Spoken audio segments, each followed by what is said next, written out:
उसके बारे में उतने ही ज़्यादा सवाल आपसे किया जाएगा। एक हदीस मैं आपके सामने रखता हूँ, फिर इंशाअल्लाह दूसरी चीज़ की तरफ आपको लेकर आऊँगा। जल्दी जल्दी बोल रहा हूँ क्योंकि मेरे पास 12:30 बजे तक का टाइम है। मेरे बाद भी एक बंगला मुकर्रिर आना है जो आसाम से हमारे बीच तशरीफ़ फरमा है। एक हदीस, बड़ी ज़बरदस्त हदीस, ज़रा इस हदीस को भी ज़रा सुनकर जाइए। ये तिरमिज़ी की हदीस है और बिल्कुल सही हदीस है। अल्लाह के प्यारे नबी जनाब मोहम्मद रसूलुल्लाह सल्लल्लाहु अलैहि वसल्लम बयान फरमाते हैं, कल क़यामत के रोज़ हर इंसान से 5 सवाल किया जाएगा।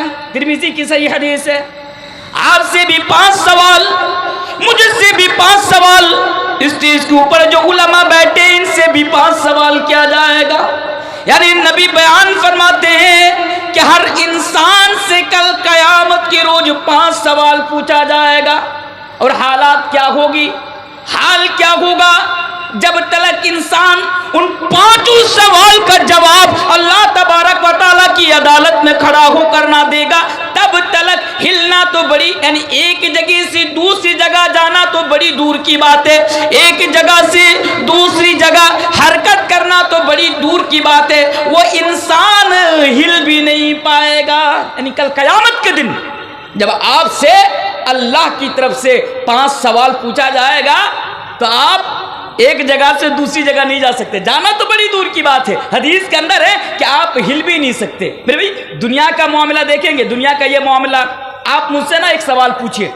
मौलाना तनवीर साहब आपसे ये सवाल पूछना चाहता हूँ, मेरी मर्जी भाई, मेरी मर्जी होगी मैं जवाब दूंगा। आप मुझे सवाल पूछिए, कोई सा भी सवाल हो, मेरी मर्जी होगी मैं आपको सवाल का जवाब दूंगा। मेरी मर्जी नहीं होगी मैं आपको सवाल का जवाब नहीं दूंगा। क्या आप मुझे फोर्स कर सकते हैं? क्या आप मुझे ये कह सकते हैं कि नहीं तनवीर साहब आपको सवाल किया आपको जवाब देना पड़ेगा? नहीं, आप मुझे फोर्स नहीं कर सकते, जबरदस्ती नहीं कर सकते, मैं यहां से उठकर चला जाऊंगा। लेकिन मेरे भाइयों जरा उस दिन के बारे में जरा सोचिए जब आपसे 5 सवाल पूछा जाएगा तो आप अल्लाह से ये नहीं कह सकते कि अल्लाह मेरी मर्जी होगी मैं तुझे जवाब दूंगा, मेरी मर्जी होगी नहीं जवाब दूंगा। ऐसा नहीं चलेगा। दुनिया में आप अपनी मर्जी कहकर बच जाएंगे, आप चले जाएंगे, लेकिन कल क़यामत के दिन ऐसा नहीं होगा। आपसे सवाल किया जाएगा और आपको जवाब देना पड़ेगा। पहला सवाल, उन 5 सवालों में से पहला सवाल जो इंसान से किया जाएगा, यानी आपसे किया जाएगा, वो सवाल होगा आपकी पूरी जिंदगी के बारे में। पूरी जिंदगी के बारे में आपको सवाल होगा। यानी अल्लाह तबारक व तआला की तरफ से आपको आपकी पूरी उम्र के बारे में सवाल किया जाएगा। अल्लाह तबारक व तआला की तरफ से पूछा जाएगा, बताओ मैंने तुम्हें 70 साल 80 साल 90 साल जिंदगी देकर मैंने तुम्हें दुनिया के अंदर भेजा था, बताओ कि तुमने अपनी पूरी जिंदगी को कहां पे सर्व किया, तुमने अपनी पूरी जिंदगी को कहां पे गुजारा। और लोगों जरा इस हदीस को भी जरा सुनो और अपने तरफ जरा झांक कर देखो। आज आप चाय की दुकानों पे बैठकर दिन खत्म कर देते हैं, पूरी की पूरी रात गुजार देते हैं, यहाँ बैठकर वहां बैठकर अड्डा देकर आप दिन भी गुजार देते हैं, रात भी गुजार देते हैं। लेकिन दुनिया के अंदर अगर 5 घंटा भी आप बेफालतू चाय की दुकानों पर बैठे रहेंगे, कोई काम नहीं, चाय की दुकानों में जाकर अड्डा दे रहे हैं, शाम हो गई, सुबह आए शाम हो गई, लेकिन आपको कोई पूछने वाला नहीं, लेकिन आपको कोई सवाल करने वाला नहीं। लेकिन कल क़यामत के दिन अल्लाह की तरफ से आपको जो पहला सवाल किया जाएगा वो आपको आपकी पूरी जिंदगी के बारे में किया जाएगा। एक एक मिनट का, एक एक सेकंड का हिसाब कल क़यामत के दिन अल्लाह तबारक व तआला के सामने आपको रखना है, एक एक मिनट का। आज मोबाइल में हाथ है, हाथ में मोबाइल है, रात में पूरी रात आप वीडियोस देखकर गुजार देते हैं, पूरी रात फिल्में देखकर गुजार देते हैं। लेकिन याद रखो एक दिन है क़यामत के दिन कि आपको एक एक मिनट तो दूर की बात है, एक एक पल का और एक एक सेकंड का जवाब अल्लाह तबारक व तआला की अदालत में आपको रखना है। अच्छा, पहला सवाल हो गया। हदीस मैंने आपके सामने क्यों पढ़ी, हालांकि मेरा मौजू तो जवानों के ताल्लुक से, नौजवानों के ताल्लुक से, इसलिए कि जो दूसरा सवाल पूछा जाएगा वो मेरा मौजू से रिलेटेड है। दूसरा सवाल क्या पूछा जाएगा? अच्छा, ठीक। तो जो मैं बोल रहा था आप लोगों के सामने, दूसरा सवाल क्या पूछा जाएगा, आइए जरा दूसरा सवाल को भी जरा देखते हैं। कल कयामत की रोज उन 5 सवालों में से दूसरा सवाल आपको आपकी जवानी के बारे में पूछा जाएगा। आए लोगों सुनो, ये जवानी अल्लाह तबारक व तआला की कितनी बड़ी नियामत है।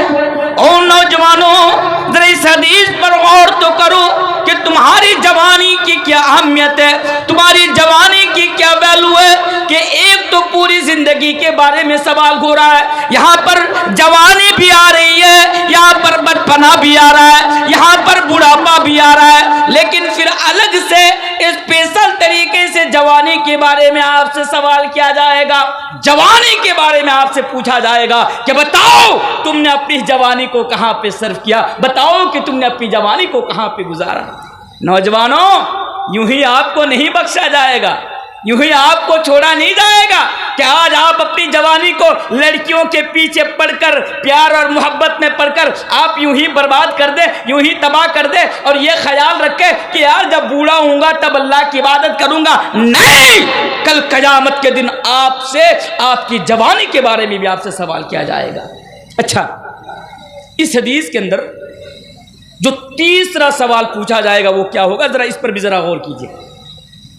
इंसानों से कल कयामत के दिन लोगों से जो तीसरा सवाल पूछा जाएगा ना, वो ये पूछा जाएगा कि बताओ कि तुमने माल कहां से कमाया था। ये मैं क्यों बता रहा हूं मालूम है? मैं ये इसलिए बता रहा हूं क्योंकि अल्लाह माफ करे अगर मैं गलत बोल रहा हूं तो आज हमारा नौजवान माल कमाने के चक्कर में इतना नीचे गिर गया है, आज हमारा नौजवान माल कमाने के चक्कर में इतना नीचे आ गया है कि हमने कभी सोचा भी नहीं था। हालांकि कल कयामत के दिन यार जो चाय वगैरह दे रहे हैं ना, चुपचाप दे दीजिए वरना बाद में दीजिएगा। चिल्ला चिल्ले मत कीजिए, आहिस्ता से काम कीजिए। क्या बताऊं, समझदारों के लिए इशारा काफी है। चाय ने तो सब कुछ बर्बाद करके रखा है दुनिया के अंदर। हाँ, धीरे धीरे 1-2 दे दीजिए बस। तो जो मैं बोल रहा था, पैसा तुमने कहां से कमाया, दौलत कहां से कमाई, तुम्हारे पास इतनी जायदाद। एक 6 साल की बच्ची मौलवी ज़ियादा साहब की लड़की है, सब परेशान है जब से आई हुई इसकी माँ वगैरह। अगर बच्ची कहीं रो रही है या कहीं बैठी है या किसी को अगर मालूम है का पता हो तो जरा पहुँचा देंगे, उनके जिम्मेदारान के साथ इससे पहुँचा देंगे। अच्छा, तो दौलत कहां से आई, यानी माल तुमने कहां से कमाया, इसके बारे में कल कयामत के दिन सवाल पूछा जाएगा। मैं ये इसलिए बोल रहा हूं क्योंकि आज हमारा समाज का नौजवान तबका माल कमाने के चक्कर में इतना नीचे गिर गया है, माल कमाने के चक्कर में इतना नीचे आ गया है कि अगर पैसा मिलने पर अपनी बहन बेटी को कोठे पर बैठाने की जरूरत पड़ी तो आज हमारे समाज का नौजवान माल कमाने के चक्कर में अपनी बहन बेटी को भी कोठे पर बैठा देगा। आप बोलेंगे मौलाना साहब ये तो बड़ी सख्त बात बोल रहे हैं। आप कहेंगे तनवीर साहब छोटा मुंह बड़ी बात कहकर जा रहे हैं। क्या आज हमारा समाज का नौजवान इतना भी गिर सकता है कि माल कमाने के चक्कर में बहन बेटी को कोठी पर बैठा देगा? जी हां, मैं आपके सामने कहकर जा रहा हूं और मैं ये भी कहकर जा रहा हूं कि कयामत तक का मैं आपको वक्त देता हूं, टाइम देता हूं, आप आए और मुझे ये गलत साबित करके बताएं कि मौलाना साहब आपने जो बोला है वो गलत बोला है। आज देखिए, आज ज्यादा वजाहत की जरूरत नहीं है। आप जरा देखिए हमारे समाज के नौजवानों को, वो जो रील्स वीडियोस जो वगैरह होती है ना, शॉर्ट वीडियोस, आज हमारे समाज का नौजवान रील्स वीडियो बनाने के चक्कर में, पैसा कमाने के चक्कर में फेसबुक और यूट्यूब में अपनी बहन को, अपनी बीवी को आज वो नचवाते हैं। आज ताकि ज्यादा व्यूज आए, मेरी वीडियोस को लोग ज्यादा से ज्यादा देखें, इसलिए आज हमारे समाज का नौजवान अपनी बहन बेटी को आज बरहना करके अपनी बहन बेटी को लोगों के सामने लाते हैं, नचवाते हैं, वीडियो शूट करते हैं, फिर फेसबुक और व्हाट्सएप के अंदर यूट्यूब के अंदर उसको अपलोड करते हैं। क्यों? मेरे भाई पैसा कमाने के चक्कर में। ऐ नौजवानों याद रखो, ऐ नौजवानों याद रखो, कल कयामत आपको अल्लाह की अदालत में खड़ा होकर देना है। अच्छा, अब आइए दूसरी चीज पर जरा आ जाइए जल्दी जल्दी। तो पहली चीज, नौजवानों अपने जवानी की अहमियत को समझो। पहली चीज, ये मेरा पहला पैगाम है आज नौजवानों के नाम। दूसरा पैगाम नौजवानों के लिए आज का मेरा दूसरा पैगाम है, और वो पैगाम है कि ऐ नौजवानों अपने ईमान की हिफाजत करो, ईमान की हिफाजत करो। ये बात मैं क्यों कहकर जा रहा हूँ, मुझे आपको मालूम है। ये बात मैं इसलिए कहकर जा रहा हूँ, मैं नाम नहीं लूँगा, हालांकि समझदारों के लिए इशारा काफ़ी है, और ना अगर मैं बोलने को आ जाता हूँ तो मैं किसी को नहीं छोड़ता हूँ, लेकिन आज नहीं बोलूँगा। लेकिन इतनी सी बात मैं आप लोगों के सामने कहकर जा रहा हूँ कि आज मुल्क हिंदुस्तान के अंदर कुछ लोग हैं कि आज उनका टारगेट सिर्फ और सिर्फ हमारे समाज में रहने वाले नौजवान तबका है। नौजवानों को आज उन लोगों ने टारगेट बनाया है, और उन लोगों का यह मिशन आज से नहीं बरसों से यह मिशन रहा है, और आज वो लोग बहुत हद तक वो अपने मिशन में कामयाब हो गए। इसीलिए तो देखेंगे कि आज हमारे समाज के अंदर बहुत सारे नौजवान, चाहे वो लड़का हो या लड़कियां हो, आज वो मुर्तद हो रहे हैं, ईमान का जनाजा निकाल रहे हैं।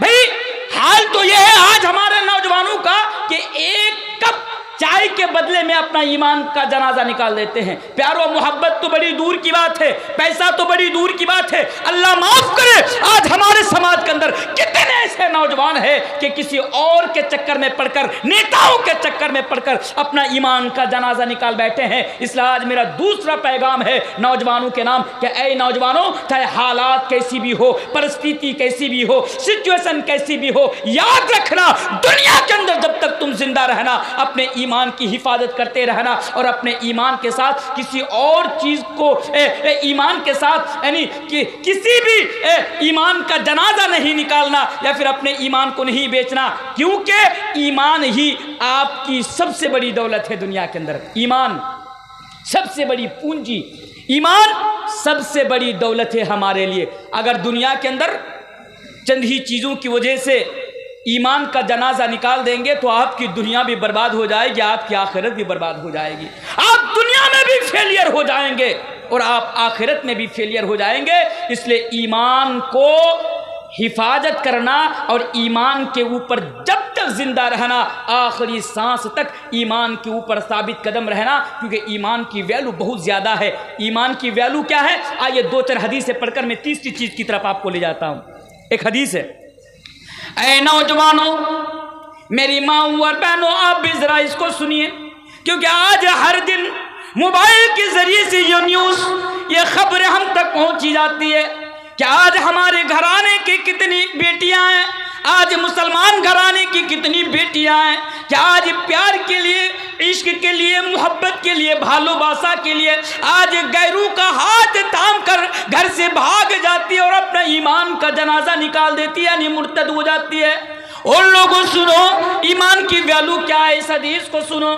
अब्दुल्ला बिन जुदान, या अब्दुल्ला बिन जदान, इनके बारे में उलमा इकराम लिखते हैं कि अब्दुल्ला बिन जदान बहुत ज्यादा फयाज किस्म का आदमी था। यह अब्दुल्ला बिन जदान बहुत ज्यादा खिदमत खल्क को अंजाम दिया करता था।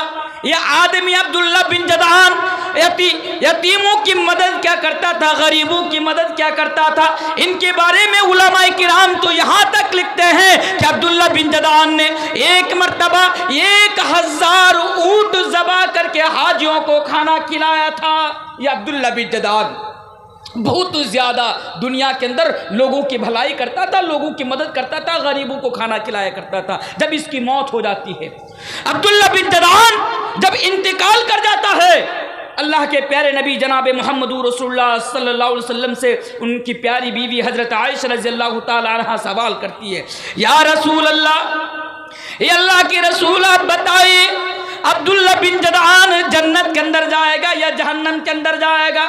तो अल्लाह के नबी ने बयान फरमाया कि अब्दुल्ला बिन जदआन जन्नत के अंदर नहीं बल्कि जहन्नम के अंदर जाएगा। और लोगों जरा सोचो, और नौजवानों जरा सोचो, एक आदमी दुनिया के अंदर इतना ज्यादा अच्छा काम करता हो, इतनी ज्यादा नेकियां करता हो और खिदमत खल्क को ज्यादा से ज्यादा अंजाम देता हो, उसके बावजूद भी ये अब्दुल्ला बिन जदआन जहन्नम के अंदर जाएगा। क्यों जाएगा? वो इसलिए जाएगा क्योंकि अल्लाह के प्यारे नबी जनाब मोहम्मद रसूलुल्लाह सल्लल्लाहु अलैहि वसल्लम ने बयान फरमाया कि अब्दुल्ला बिन जदआन दुनिया में अच्छा काम करता था, भले ही वो दुनिया में नेकी का काम करता था, लेकिन ये अब्दुल्ला बिन जदआन के पास ईमान नहीं था, ईमान की दौलत नहीं थी। यही वजह है कि ईमान ना रहने की वजह से अब्दुल्ला बिन जदआन जहन्नम के अंदर जाएगा। ईमान की वैल्यू क्या है, ईमान की अहमियत क्या है? ऐ नौजवानों, अगर कभी पता लगाना हो तो हजरत बिलाल की जिंदगी उठाकर पढ़ लेना। वो बिलाल कि जब हजरत बिलाल को मक्के की सरजमी पर रेतीली गरम बालू के ऊपर जब उसको लेटाया जाता था, उसके सीने पर भारी पत्थर रखा जाता था, हजरत बिलाल का चमड़ा पिघल जाता था, बदन पिघल जाता था। हजरत बिलाल से कहा जाता था, ऐ बिलाल तुम अपने ईमान के साथ कॉम्प्रोमाइज कर लो, है बिलाल तुम अपने ईमान को छोड़ दो मेरे भाइयों। लेकिन हजरत बिलाल ने अपना ईमान को नहीं छोड़ा, हजरत बिलाल ने अपने ईमान के साथ कॉम्प्रोमाइज नहीं किया। ऐ नौजवानों, जरा जरा सी बातों के लिए अपने ईमान को बर्बाद करने वालों, तबाह करने वालों, देखो अगर जानना हो कि ईमान की क्या वैल्यू है, हजरत सुमैया की जिंदगी को उठाकर पढ़ो। वो सुमैया एक बूढ़ी औरत है, वो सुमैया एक गरीब औरत है, वो सुमैया जो एक कमजोर औरत है। हजरत सुमैया को जवान बेटे के सामने बरहना कर दिया जाता है, उसके जिस्म से कपड़ा खोल दिया जाता है। हजरत सुमैया से कहा जाता है, मक्का के मुश्रिक लोग कहते हैं कि सुमैया तू कमजोर है, ऐ सुमैया तू बूढ़ी है, तुझे हम लोग तकलीफ देना नहीं चाहते, तुम्हारे ऊपर जुल्म करना नहीं चाहते। ऐ सुमैया बस इतना कर ले, तू अपने बाप दादा के मिल्लत पर आ जा। ऐ सुमैया तू अपने ईमान के साथ कॉम्प्रोमाइज कर ले। ऐ सुमैया तू नबी का साथ छोड़ दे। ऐ सुमैया तू इस्लाम का इनकार कर दे। मेरे भाइयों, हजरत सुमैया कहती है कि मक्का के काफिर हो, ऐ मक्का के मुश्रिक हो, तुम लोगों को जितनी सजा देनी हो दे लो, जितना जुल्म ढाना है ढालो, पर सुमैया की आखिरी सांस तक सुमैया अपने ईमान के ऊपर साबित कदम रहेगी। और सुमैया ने दिखाया कि हजरत सुमैया शहीद हो गई, अपने जान की कुर्बानी दे दी, पर मेरे भाई उसने अपने ईमान के साथ कॉम्प्रोमाइज ना किया। तुम क्या जानो ईमान की वैल्यू क्या है? जरा जरा सी बातों के लिए तुम अपने ईमान का जनाजा निकाल देते हो। जरा देखो तो सही, अल्लाह तबारक व तआला कुरान करीम के अंदर बयान फरमाता है, इन्नल्लज़ीना कफरू व मातू व हुम कुफ्फारुन फलन युक़बल मिन अहदिहिम मिलुल अर्दि ज़हबा। अल्लाहु अकबर। कल क़यामत के दिन एक इंसान अल्लाह तबारक व तआला से कहेगा कि अल्लाह मेरे पास जितना सोना है तू ले ले, पर जहन्नम के अजाब से बचा ले। या अल्लाह मेरे पास जितनी दौलत है तू ले ले। या अल्लाह मेरे पास जितनी प्रॉपर्टी है तू ले ले, बस मुझे जहन्नम के अजाब से बचा ले। पर ऐसा नहीं होगा। कल कयामत के दिन अगर आपके पास ईमान नहीं रहेगा तो मेरे भाई आप दुनिया के अंदर भले ही आप अच्छा काम करके आइए, पर कल कयामत के दिन आप जहन्नम के अजाब से नहीं बच पाएंगे। इसलिए ईमान की आप हिफाजत कीजिए, ईमान की हिफाजत कीजिए। और एक हदीस मुझे याद आ गई, मुस्नद अहमद की सही हदीस है। अल्लाह के प्यारे रसूल जनाब मोहम्मद रसूलुल्लाह सल्लल्लाहु अलैहि वसल्लम जब मेराज पर जाते हैं, एक आला खुशबू की महक नबी के पास आती है। नबी करीम जनाब मोहम्मद रसूलुल्लाह सल्लल्लाहु अलैहि वसल्लम हजरत जिब्रील अलैहिस्सलाम से सवाल करते हैं कि जिब्रील ये कैसी खुशबू है, ये कैसी खुशबू की महक है? हजरत जिब्रील अलैहिस्सलाम जवाब देते हैं कि अल्लाह के रसूल ये उस औरत की खुशबू है। कौन औरत? जो फिरौन के घर में उसकी बेटी को कंघी किया करती थी, फिरौन के घर में नौकरानी थी। ज़रा देखो तो सही कि इस दुनिया के अंदर उस औरत ने वो कौन सा कारनामा अंजाम दिया था कि जिसकी वजह से आज जन्नत के अंदर से उसकी खुशबू आ रही है। अल्लाह के प्यारे नबी जनाब मोहम्मद रसूलुल्लाह सल्लल्लाहु अलैहि वसल्लम ने जब हजरत जिब्रील से सवाल किया, हजरत जिब्रील ने जवाब दिया कि अल्लाह के नबी, ये औरत एक दिन फिरौन की बेटी को कंघी कर रही थी। कंघी करते करते, मुस्नद अहमद की सही हदीस है, कंघी करते करते कंघी छूट कर जमीन पर गिर जाती है। ये औरत जब कंघी उठाती है तो बिस्मिल्लाह कहकर उठाती है, यानी अल्लाह का नाम लेती है। जब इस औरत ने अल्लाह का नाम लिया, फिरौन की बेटी ने सवाल किया कि ऐ औरत, तूने जो यहाँ पर अल्लाह का नाम लिया तो अल्लाह से कौन मुराद है?